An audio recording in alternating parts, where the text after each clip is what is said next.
Chiko naise zendri kuno mani we. Kuno steri gadenu. Wacha kuna mama Simba. Ndiri kuno. Hakuna kama nanga. Kana ndingodzurira masoro aya. Ndoda kukanganisa mananga kuita. Kuma Simba. Bhabhurikamu ramurato nani? Bhabhurikamu rarini kona ichenze. Bhabhurikamu randakanamira seri kwedo. Handosingoritenga masikati. Kandovata ndorinamira seri kwedo. Handiri kuoniwa ndakanamira zuro manheru. Nzeni. Sabvunzeni zebhabhurikamu rako azinzwa. Ndisiye ndiite zvebasa rangu panapa.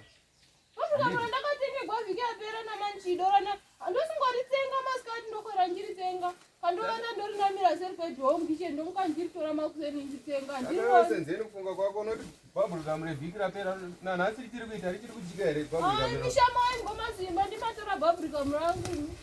Ndikanganise zvebasa soite zvekutamba neni handizvo. Shamai. Sandombokanganisa. Bhabhu ndokurova izvi zvikaita zvekutamba neni. Wofunga kuti handina kwana neni kudya bhabhurikamu rane vhiki.